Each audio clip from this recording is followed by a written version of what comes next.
Selamat sejahtera kepada cikgu-cikgu dan pelajar-pelajar. Kami dari kumpulan 16. Hari ini kami akan membentangkan topik tentang tulang oraka. Here we go. Tulang oraka adalah sejenis artifak yang terdapat di laman arkeologi di beberapa bahagian dunia. Pada zaman dinasti Shang, tulang oraka merupakan sesuatu benda yang paling terkenal di China. Semasa abad ke-19, penduduk di kawasan itu menemukan beberapa tulang dan menggunakannya sebagai tulang naga. Melalui rujukan kepada amalan berubatan tradisional China, pengisaran fosil Pleistosen menjadi tonik atau tapal. Tulang oraka boleh dikelaskan sebagai kepengan lembu atau cenggera kura-kura yang digunakan untuk farmasi.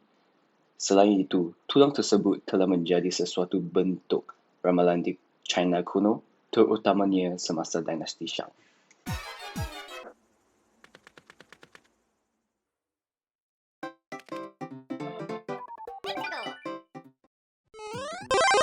Ciri-ciri tulang oraka yang ditemui pada zaman dinasti Shang mempunyai ciri-ciri yang berbeza. Tulang oraka boleh diklasifikasi sebagai osteomancy, scapulomancy dan plastomancy. Osteomancy adalah ketika dukun mengalami masa depan dari corak lembang semula jadi, retakan dan perubahan warna pada tulang binatang dan kulit penyu. Selain itu, scapulomancy merupakan istilah yang betul jika lembu sapi digunakan untuk ramalan. Akhirnya, plastomancy juga diklasifikasi sebagai salah satu ciri tulang oraka yang lebih mudah dikenali. Hal ini disebabkan plastomancy dibuat daripada tulang kura-kura dan tempera kura-kura, bentuk yang sangat mudah dikenali.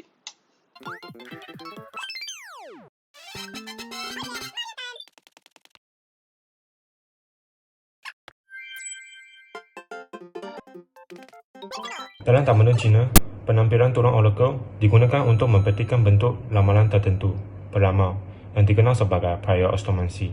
Dari sini, para peramal akan mengemukakan soalan kepada dewa-dewa mengenai cuaca masa depan, penanaman tamanan, kekayaan anggota keluarga diraja, usaha ketenteraan, dan topik-topik lain yang serupa. Seterusnya, alat tajam akan digunakan untuk mengukir soalan-soalan ini ke tulang atau cenggeran strip kerangka oraka. Selepas proses ukiran, mereka akan memanaskan strip tulang oraka dengan batang logam sehingga tulang atau cenggeran kula-kula retak kerana ekspansi termal. Para peramal kemudian akan mentasir corak letak tersebut dan menulis pronotikasi pada bahagian itu dan tasiran selanjutnya. Dengan proses ini, kita dapat mengetahui bahawa tulang oraka bukan sahaja menanggung korpus penting yang ketara dalam tulisan Cina Berba, tetapi juga mengandungi maklumat sejarah penting seperti silsilah kerajaan diraja dan dinasti Shang. Wonderful.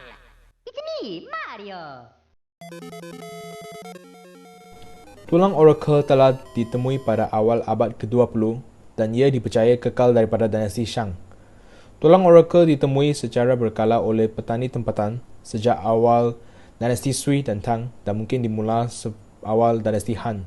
Tetapi pendudukan tempatan tidak menyedari apa yang mereka temukan. Oleh itu, mereka mengupakannya kembali dan tidak memberi perhatian kepada tulang-tulang tersebut. Kemunculan tulang oraka dapat dikenal pastikan melalui cerita pada tahun 1899. Pada tahun tersebut, seorang Chancellor Akademi Imperial di Beijing, Wang Yirong, telah meminta ubat yang terkenal, iaitu tulang naga untuk menyembuhkan kesakitan malaria beliau.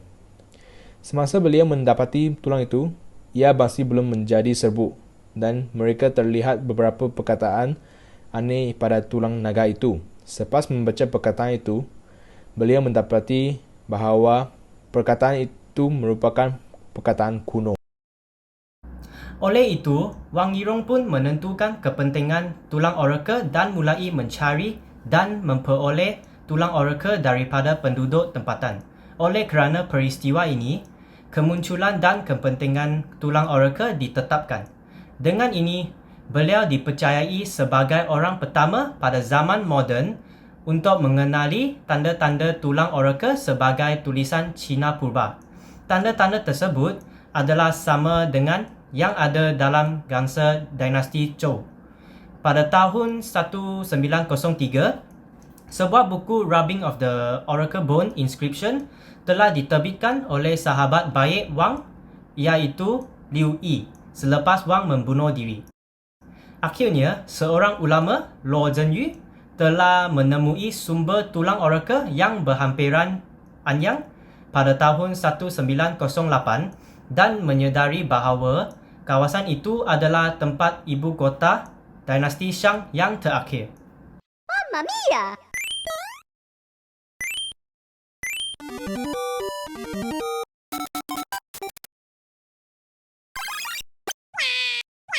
Pada zaman abad ke-19, tulang-tulang oracle dikenal pasti di sebuah ibu kota dinasti Shang akhir berhampiran Anyang. Artifak ini menunjukkan perkembangan skrip sepanjang zaman, struktur bahasa tulisan dan pelbagai topik tentang yang diperlukan para penguasa Shang sebagai ilahi nasihat mengenai. Seterusnya, lebih dari 10,000 tulang oracle dijumpai di Anyang, terutama bila bahu sapi dan cengkerang penyu yang ditulis dengan kaligrafi yang digunakan untuk ramalan. Mamma mia!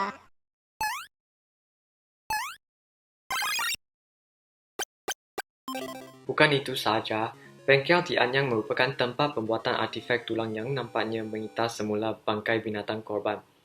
Pembuatan tulang terutamanya adalah daripada pin, os dan kepala panak. Tetapi, bila bahu dan haiwan hilang kadang-kala menyebabkan para penyelidik menduga ini adalah sumber pengeluaran tulang oracle di tempat lain. Selain itu, penyelidikan bagi tulang oracle difokuskan pada prasasti untuk memberikan lebih pencerahan kepada para sarjana untuk mengenai masyarakat Shang dengan teliti. Hal ini disebabkan tulang oracle banyak yang merangkumi raja-raja Shang dan merujuk kepada pengorbanan binatang serta kadang-kadang manusia yang dihaskan untuk roh dan nenek moyang.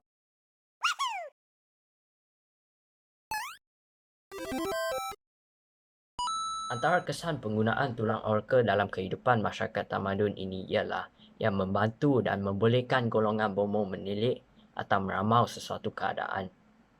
Golongan bomo yang terlibat dalam upacara penilikan ini akan meletakkan tulang di atas unggun api sehingga timbul rekahan, dan rekahan ini akan ditafsirkan dan disabitkan dengan sesuatu kejadian. Amalan penilikan tulang nujum telah membawa dan mewujudkan sistem tulisan awal di China. Rekahan pada tulang-tulang tersebut memberi idea untuk ciptaan tulisan yang dinamakan ideogram dan berbentuk simbol. Pada asalnya, tulisan ini mempunyai gambar seperti kanak-kanak, bulan, matahari dan sungai. Lama-kelamaan, tulisan ini berubah menjadi lebih kompleks seperti hari ini, di mana setiap gambar melambangkan satu perkataan dan ia terdapat lebih kurang 3,000 simbol yang kekal selama 3,500 tahun. Realitinya, sistem tulisan ideogram berkembang secara evolusi. Ia digunakan oleh orang China, Korea dan Jepun serta diajar di sekolah-sekolah China sehingga masa kini. Kesimpulannya, tulang oracle menanggung korpus penting yang ketara dalam tulisan China. Purba prasasti pada tulang oracle juga merupakan catatan tenung yang dilakukan untuk atau oleh keluarga diraja.